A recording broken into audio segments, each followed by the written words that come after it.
There is another countdown that is nearly over. With just one day left, massive automatic government spending cuts are about to start. The poison pill meant to force a budget deal isn't working. Bill Plante is at the White House. Bill, good morning.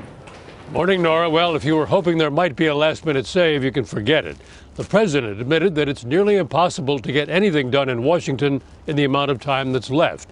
But he has invited the Republican leaders, House Speaker John Boehner and Senator Mitch McConnell, to the White House for a meeting tomorrow. That's the same day that he's required to sign that order for the budget cuts known as the Sequester. With time running out, the president warned business leaders in Washington Wednesday night that the Sequester will eventually hit them, too. This is not a cliff, but it is a tumble downward. This is going to be a big hit on the economy. The president has until midnight Friday to sign an order putting the $85 billion automatic across-the-board cuts into effect.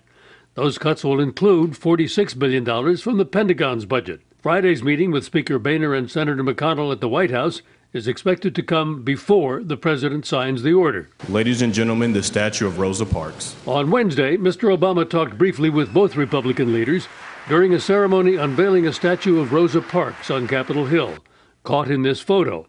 It's the first time they've met face-to-face since December. In a last-ditch scramble, Democrats and Republicans in the Senate have crafted alternative legislation to avoid the cuts.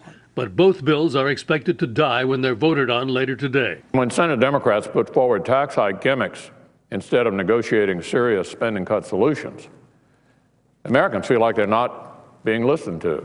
Dire warnings from agencies and departments about the negative effects of the sequester have continued. But Republicans question whether the warnings are justified. Last Sunday on CBS's Face the Nation, Education Secretary Arne Duncan said this. And there are literally teachers now who are getting pink slips, who are getting notices they can't come back this fall. But when pressed Wednesday during a briefing, Duncan conceded he knew of only one county nationwide where there had been notices. And whether it's all sequester related, I don't know. Well, as it turned out, those notices weren't sequester related. Despite all of those dire warnings, nothing much will happen right away when the cuts go into effect. But both the president and Republicans are betting that as the results of the cuts begin to be felt over the next couple of months, the public will blame the other side. Nora, Charlie? Bill Plante, thanks.